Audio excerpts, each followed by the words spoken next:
Ed eccoci qui, sono Michele, conosciuto anche come Mike of the Desert su web, e questo è il terzo episodio dell'Anima Oscura.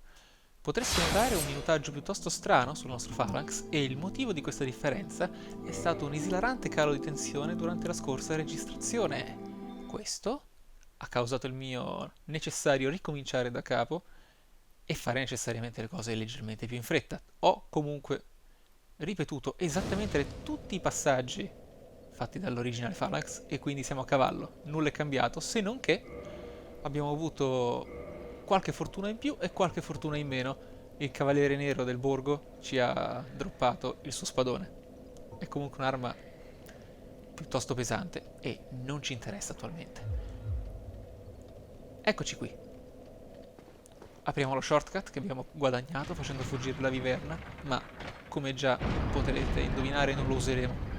Faremo il giro lungo e vi mostrerò come ci si arriva e dove porta. Questo è l'altare del sole. Questa statua è molto affascinante, purtroppo è distrutta. Probabilmente rappresenta il primogenito di Gwyn. Purtroppo sono informazioni che non conosciamo. E due piccoli appunti sul scorso episodio. Il nostro caro mercante, che abbiamo purtroppo ucciso, per lui almeno, parlava di una certa Yulia. Mi rendo conto che questa Yulia sia un personaggio che è apparentemente misterioso. In realtà non è altro che la conferma di un altro personaggio che ha ben poco a che fare con la sanità di Dark Souls. Yulia si scopre, proseguendo nei suoi dialoghi, che niente po' di meno si tratta della botte che ha accanto a sé e che tanto dolcemente accarezza durante le sue conversazioni. Già. Questo episodio, tra l'altro, sarà forse tra i più rapidi che farò. Correremo non poco, perché c'è molto da fare. Intanto la viverna è tornata a fare razzia. Wow! Ha fatto un 360 questo non morto. Sotto questo ponte la telecamera non è nostra amica. Qui c'è un non morto che può dare filo da torcere. E beh, l'abbiamo detto nello scorso episodio. Qui un arco, una faretra e una trentina di frecce possono permettervi di ottenere la spada del drago, che poi è stata tradotta appunto male, in quanto è Drake Sword, non Dragon Sword. Per il resto non lo faremo appunto. Volendo invece uccidere la viverna, non è il momento giusto per farlo. L'hanno messa qui proprio come simbolo del insuperabile. Chiaramente non è così, in un metodo hit and run è possibile farla imbizzarrire e ogni volta colpirla alla testa o alla coda, fino a che, schivando, lei non muoia. C'è stato un bug in passato che persino la faceva suicidare buttandosi dal ponte. È stato però corretto nelle patch, quindi a posto. La viverna appunto si dice Drake in inglese, e questo è un piccolo errore di traduzione che hanno fatto in Dark Souls o nella versione italiana, perché il mercante dice drago, ma in inglese dice a voce Drake. È un errore perdonabile perché dell'estinzione dei draghi viene accennato solo all'inizio dell'introduzione. I topi sono molto pericolosi. Noi abbiamo uno scudo che ci difende nel caso del veleno, nel caso ci colpiscano, ma non vanno sottovalutati. In questa parte del gioco è pressappoco impossibile, a meno che non si fa uno strappo da qualche parte, avere degli oggetti che curano il veleno. Ed essere avvelenati spesso qui porta a una morte certa, perché molti giocatori non aprono questo shortcut, che è esattamente da dove eravamo venuti, vedete? E quindi il veleno inesorabile li uccide. Ok? Il nostro obiettivo di questo episodio sarà suonare la prima campana del risveglio e fare qualche piccolo strappo per ottenere qualche equipaggiamento interessante. Quindi c'è molto da fare. Quel cinghiale corazzato è un mostro unico, non respawnerà dopo averlo ucciso, e vedrò di mostrarvi come affrontarlo nel modo migliore. Ok? Ehi!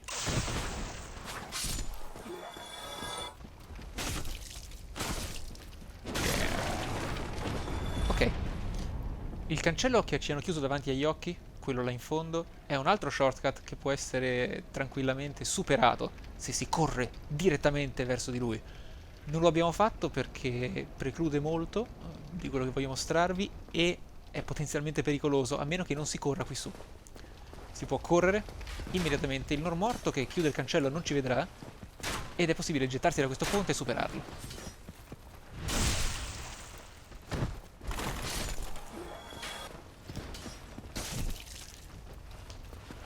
Chunk.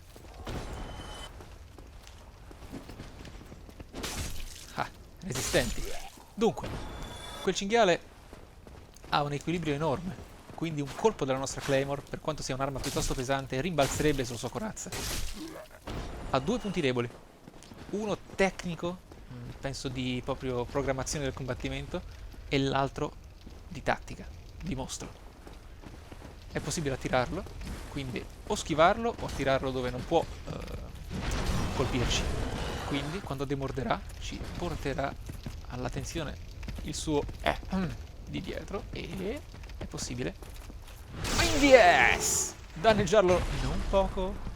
Questo è il metodo tattico. Quello tecnico è che gli attacchi in salto lo danneggiano senza farci rimbalzare e quindi sarebbe possibile anche attaccarlo in questo modo.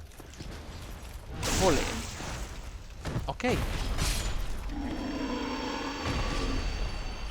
Niente drop. Proseguiamo.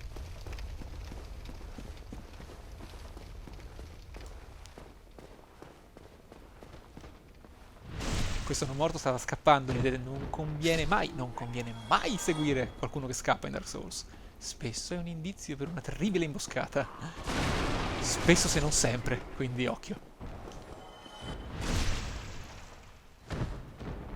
Ok.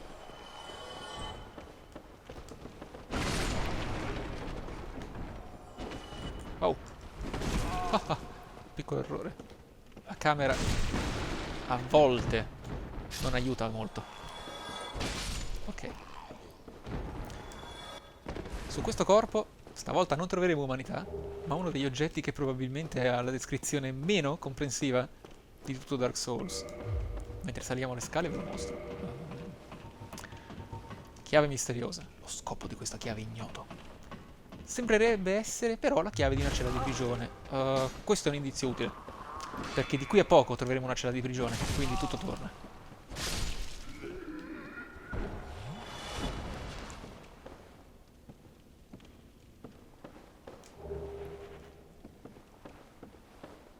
Bene. La Claymore è un'ottima arma, devo dire la verità, è molto versatile, lo sto scoprendo con voi, ma neanche lei sarà la nostra arma definitiva. Ho intenzione di andare a cercare un'arma che non ho mai utilizzato, così da rendere il tutto più interessante. Oltre questo corridoio, se così possiamo chiamarlo, scusate, c'è questo cavaliere. Non è un non morto come gli altri, come potete notare. Purtroppo per lui non ci ha notato, ma potremo parlare della sua provenienza. Eccolo. Questo è un cavaliere di Berenic. Oh, scusate, lapsus, questo è un cavaliere di Balder. Il popolo di Balder era famoso, come la sua terra, per il suo re cavaliere, Randall. Diciamo che la leggenda che lo permea racconta della sua incredibile avventura nel rendere a brandelli una viverna gigante con la sola sua spada. Mentre i suoi cavalieri sono famosi per gli attacchi fulminei con lo stocco e lo scudo. Questo è un attacco a tenaglia.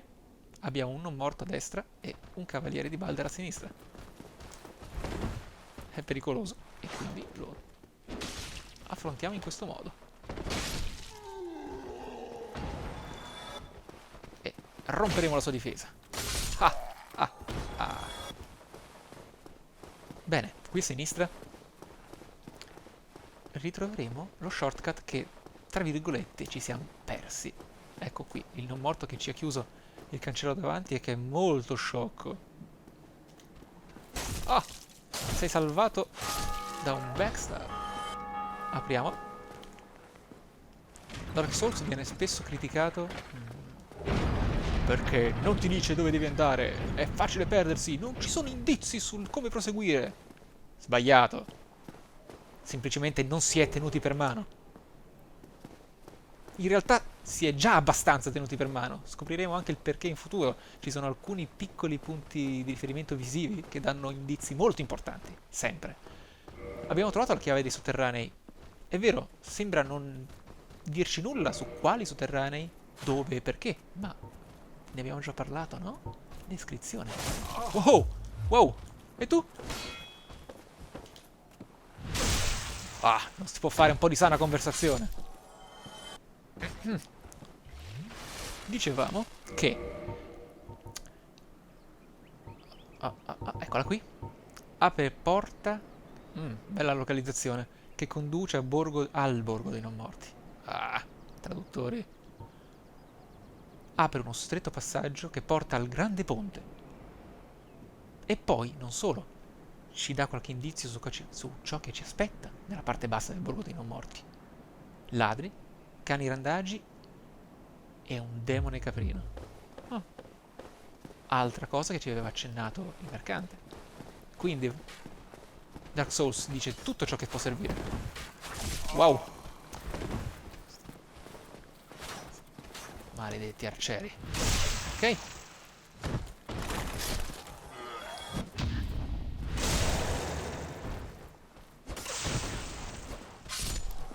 Stiamo per fare la nostra prima deviazione. In questa chiesa ci sarà altro, scusate, di cui parlare. Questo è il primo respiro, il primo momento di relax che i giocatori di Dark Souls possono avere. Questo edificio è molto caro a tutti i giocatori di Dark Souls, a tutti gli avventurieri che vi entrano la prima e le prossime volte. Per una serie di motivi. Un personaggio adorabile, che però non conosceremo in questo episodio. Un falò, e sotto queste scale il primo fabbro, o per meglio dire, lo spesso il primo fabbro che si incontra in Dark Souls, visto il percorso ottimale. Well, you must be a new arrival. I'm Andre of Astora. If you require smithing, then speak to me. Andre è un personaggio molto, molto bello. Inizialmente sto comprando materiali per potenziare la nostra Claymore, perché è vero, non sarà la nostra arma definitiva, ma non può che far comodo. Ho intenzione di portarla a diciamo un percorso elementale di crafting. Parleremo anche di questi tecnicismi. Per ora mi sono tenuto da parte, come avete visto, le anime trovate sui morti, proprio come merci di scambio per questi momenti, non per il level up, ma per acquistare e craftare. Dicevamo, Andre è un personaggio molto bello perché... Era preoccupato.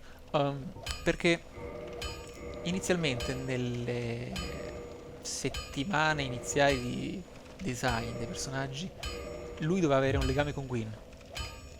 Questo legame è stato alla fine deciso di essere abbandonato, purtroppo. Però vi farò notare come qualche piccolo rimasuglio di quell'idea originari è rimasto.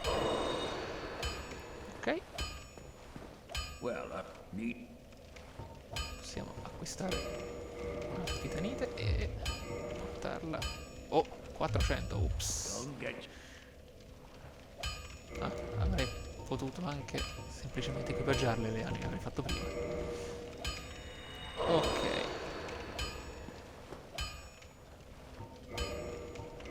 Più 4. Va bene. Ascoltate. Most weapons and armor are mighty sturdy indeed, but every hunk of metal has its breaking point. If you notice durability running low, it's time to repair. You can ask a blacksmith like myself, or Questi sono tecnicismi, ma... the nice thing about weapons, they never betray you.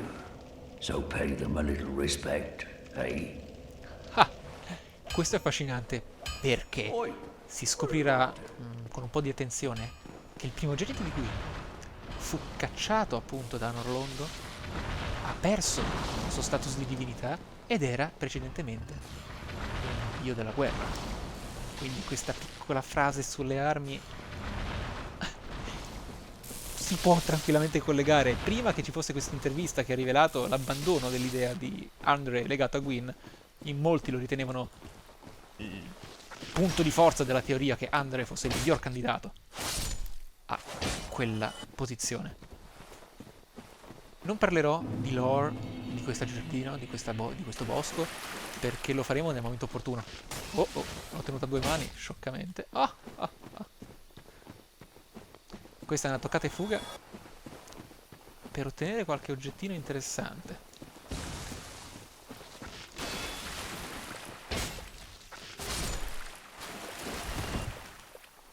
Stamina!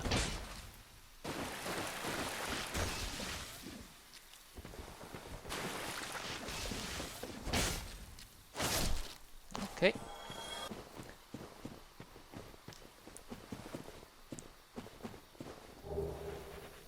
La nostra merce di scambio.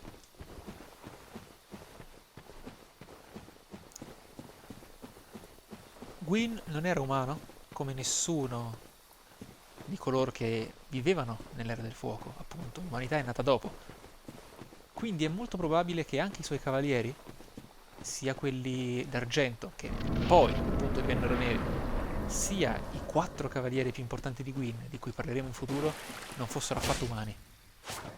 Abbiamo visto d'altronde che le dimensioni e forse anche il collo del cavaliere nero era ben poco umano. Questo è un passaggio segreto, è molto facile perderlo di vista.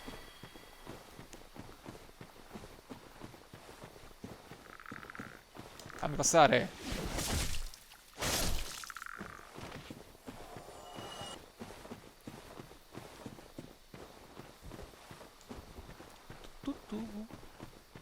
Un altro albero vivente, ma possiamo ignorarlo.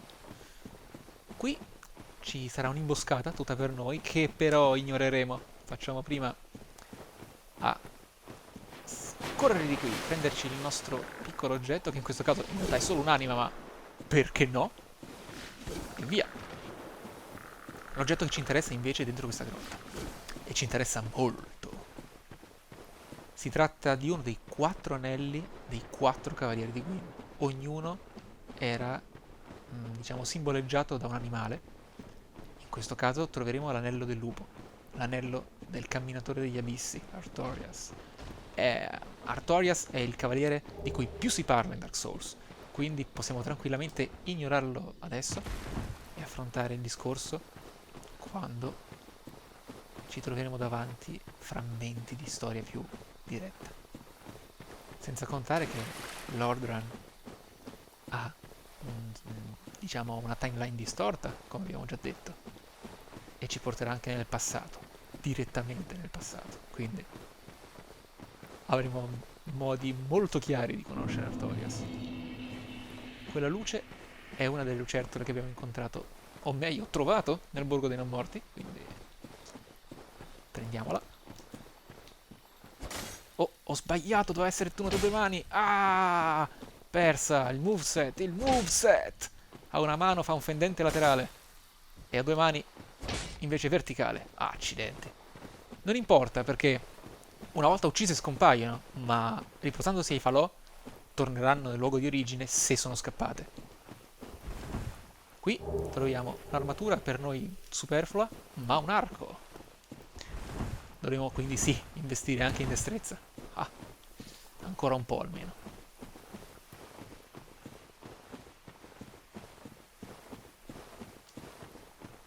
Un cavaliere nero.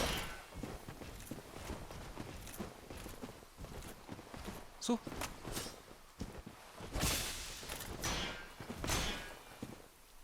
C'è poco spazio qui. Intanto prendiamo il nostro oggetto, questo scudo. E poi vi voglio mostrare come è possibile uccidere questo cavaliere con molta semplicità. Abbiamo visto che i backstab li spingono in avanti, quindi è possibile buttarlo giù da questo dirupo. Non chiaramente se si prende in maniera così perpendicolare alla parete, ma ci siamo capiti. Dipende anche da come si riesce ad attirarlo, no? Niente ci vieta di massacrarlo step by step. Ma chissà se riusciamo a buttarlo effettivamente. Su, non scappare. Sei un cavaliere di Gwyn. Più aggressivo, più aggressivo. Ma forse non è neanche troppo stupido, eh.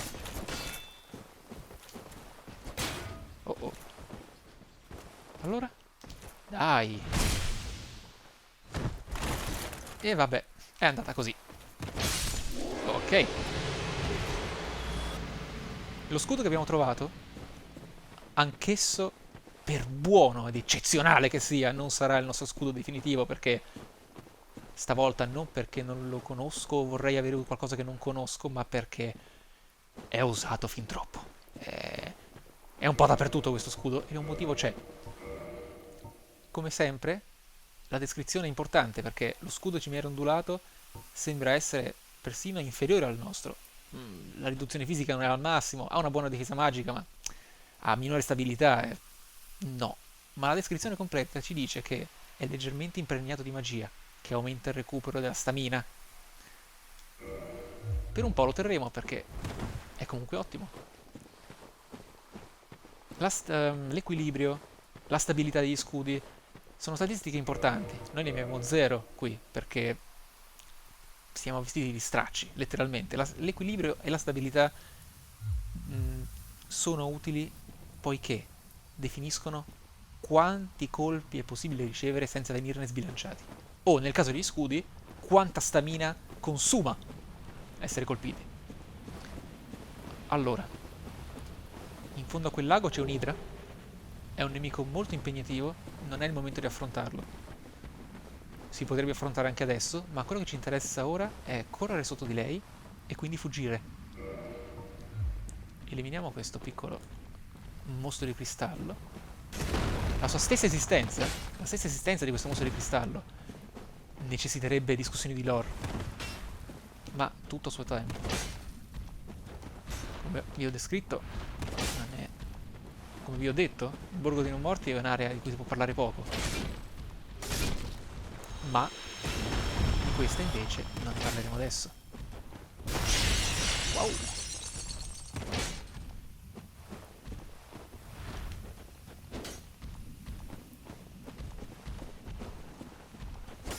Non è possibile fare ovviamente backstab o parry a queste creature. Ah, accidenti alla stamina, è finita nel momento peggiore. Ok. Ok, quello che faremo adesso sarà correre molto velocemente senza la nostra arma, che non ci servirà, sarà meglio essere più veloci appunto, sotto l'idra, ottenere l'armatura che ci interessa e quindi fuggire con un osso di ritorno.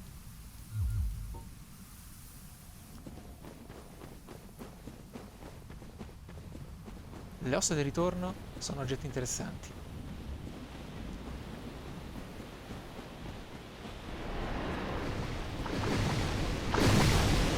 Come vedete l'idra lancia acqua ad alta pressione, incredibilmente mortale. Specialmente a livelli bassi ha un danno non trascurabile. Eccoci qua. Via. Per un pelo, eh. Ho notato adesso che abbiamo un solo osso del ritorno. Questo significa che nella ricreazione del personaggio, fino allo shortcut del borgo, non ho preso gli oggetti sotto l'ascensore del Santuario del Fuoco. Lo faremo molto a breve. Era l'unica cosa che mi è sfuggita, a quanto pare. Accidenti. Qui abbiamo ancora queste anime. Potremmo utilizzarle per salire di livello o potenziare ulteriormente la Claymore. Abbiamo recuperato qualche anima. Il cavaliere valoroso, non è male, come vedete. Possiamo fare entrambe le cose, forse. Dunque, ci servono 3 titanite. Ok. Mi sta bene. Per il resto possiamo usare il level up, ma ci terremo tutte le altre anime trovate appunto per scorta o emergenza. Bah, in realtà ci serve un po' di stamina. È una statistica incredibilmente importante. Dunque, abbiamo trovato l'armatura del cavaliere, che tra l'altro è una delle armature iniziali, se si sceglie appunto non a caso il cavaliere come classe. Ha un ottimo equilibrio, è quello che ci manca a noi, è proprio l'equilibrio. Vediamo un po'. Vedete? Equilibrio 20. Non è male per niente. In realtà con 20... Ok, ancora il roll normale.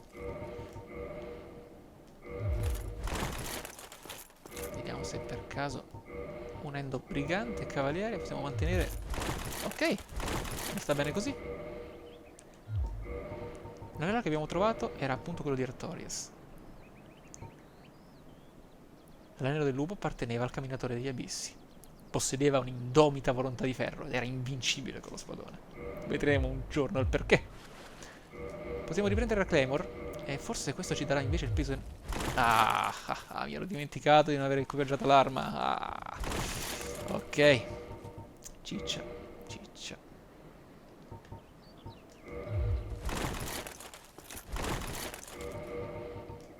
Vediamo un po'. 60. Un grande equilibrio, perfetto.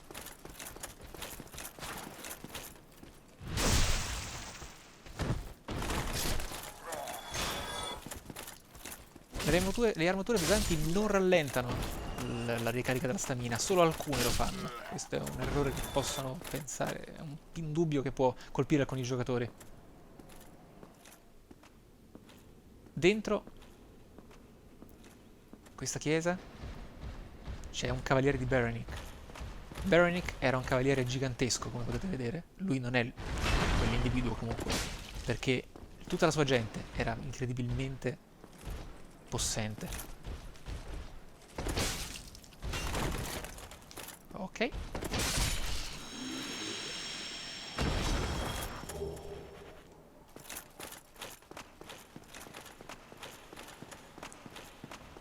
Qui si trova l'anima di una guardiana del fuoco e una statua. Mentre sopra quel balcone c'è un incantatore che ci cecchinerebbe se non cercassimo di attaccare quei cavalieri di Balder. Non lo faremo. Proseguiremo sopra queste scale.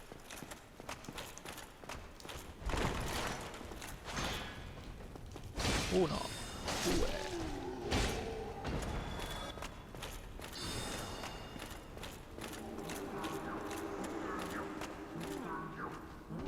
Questa è una delle imboscate più pericolose di Dark Souls. Dell'intero gioco, sì. Perché si è di livello basso, sono in molti ed è facile rimanere soggiocati. Bisogna stare cauti, non esagerare, attaccarli con calma e non pensare che sia semplice. Perché come vedete è molto facile finire, diciamo, senza respiro qui. Ed eccoli qua, tutti i nostri. Specialmente quando c'è quell'incantatore che, come il cinghiale, è un mostro unico.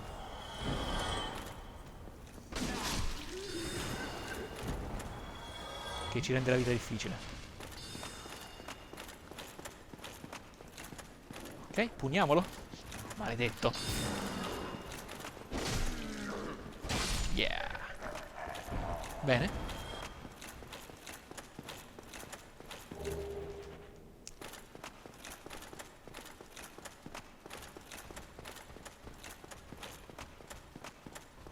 Stiamo per incontrare... sulle scale, nonostante il mio parry, non ho potuto rispondere e perforarlo per il dislivello. Questo è puro tecnicismo di gioco. Ecco qua la cella. Ed ecco Lautrec. Then I am in Karim. luck. Could you help me? As you can see, I am stuck without recourse.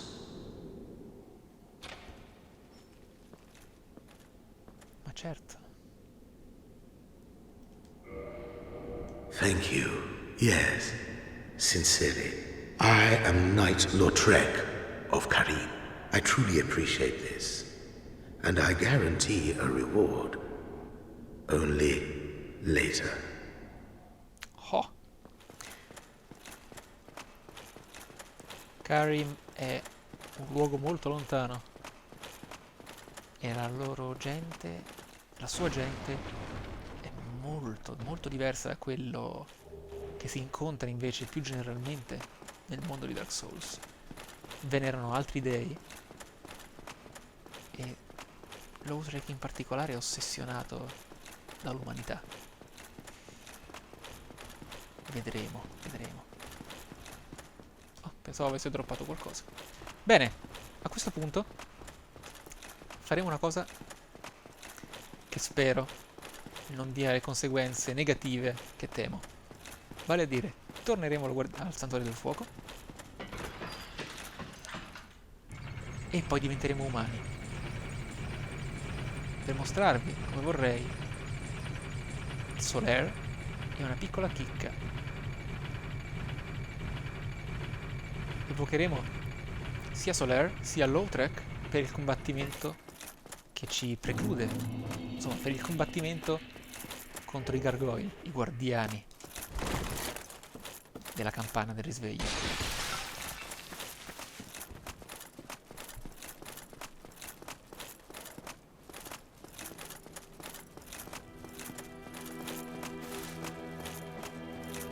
Ok, ancora stamina, perché no? Dovremo anche portare su un po' di volontà, altrimenti non potremo castare nulla. Maledetta volontà. Ah, hello there. I have your reward. Please, accept it. I am grateful to you for freeing me. Not enough for you. Che risata rassicurante. Well, let's not be greedy now. Ma tranquillo. Wow, Lautrec è un personaggio molto inquietante. E non se ne starà buono. Agirà, agirà. Farà ciò che lui ritiene giusto, si può dire. Bene. La volontà dobbiamo portarla su, è una delle caratteristiche, diciamo, virtualmente più inutili in Dark Souls, perché è necessaria solo a poter castare incantesimi, a aumentare slot di incantesimo, ma la vera caratteristica erroneamente pensata in Dark Souls, l'unica che è veramente sbagliata, è la resistenza. È una caratteristica inutile, visto che ogni level up comunque aumenta la nostra difesa, quindi la resistenza che aumenta soltanto la difesa contro il veleno, e quindi quella generale appunto per il level up, è mal pensata, perché non ha niente a che fare con le altre, non può paragonarsi a nessun altro tipo di upgrade, purtroppo, e non viene mai presa in considerazione, se non per errore innocente, da chi ha appena cominciato e non sa con cosa ha a che fare. Unico vero errore tecnico è questo, sì. Bene, diventiamo umani. Se ci invadono avremo a che fare purtroppo con Bleachers. Non sarà sicuramente divertente, ma cercheremo di correre verso il boss. Via!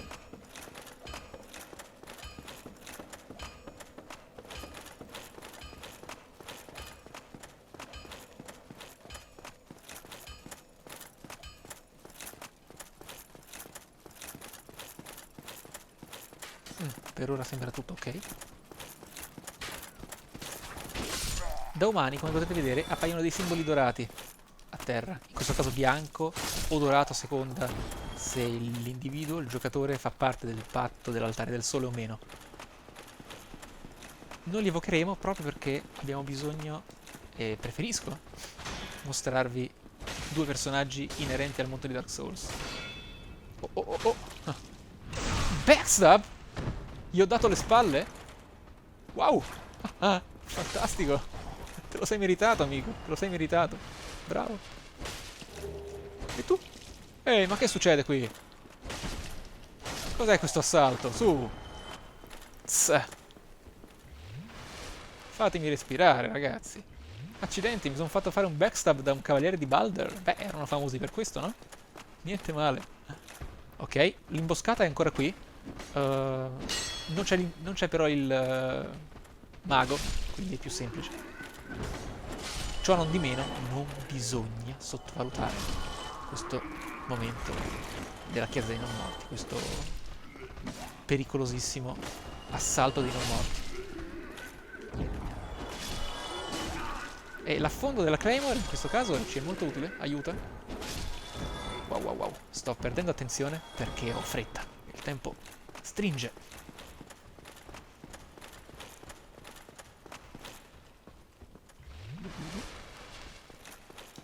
Il simbolo di evocazione di Lautrec non apparirà a meno che non si sia già parlato con lui al Santuario del Fuoco.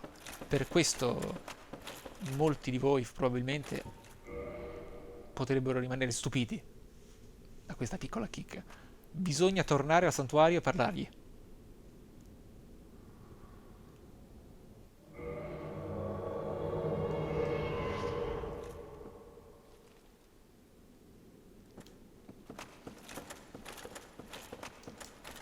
Probabilmente, avendo a che fare con Lautrec e Solaire, making some jolly cooperation, i gargoyle subiranno un overkill. I gargoyle sono un boss molto ostico per chi comincia, sono molto semplici anche in solo, ma in tre ah, provo un po' di pena per loro, perché potrebbe anche essere un peccato per voi vederli così poco. Ok? Qui ci sono i guardiani della campana e quello è il luogo dove suoneremo il primo risveglio. Se dobbiamo fare un overkill facciamolo bene. Ok?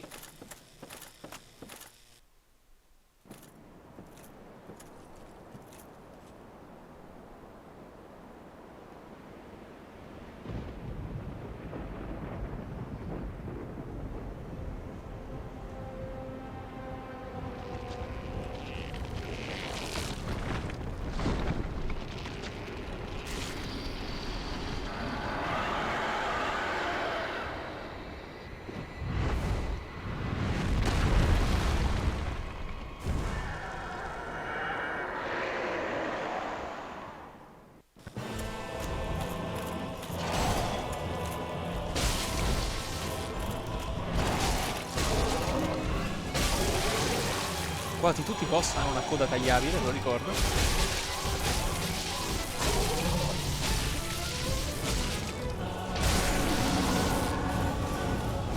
Wow, ci ha preso la fiammata dell'altro gargoyle.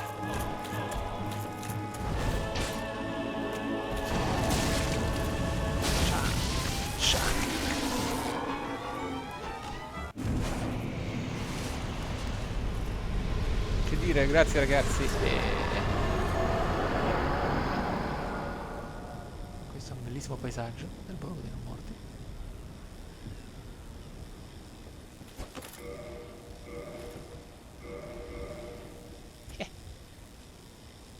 Bene, alla campana.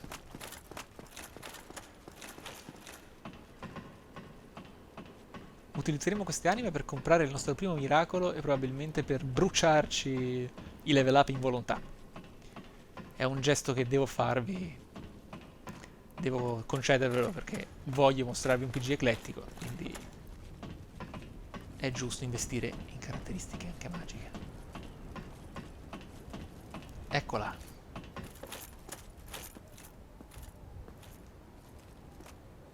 Si narra che suonare la campana del risveglio del Borgo dei Non Morti possa risvegliare un gigante dal suo sonno.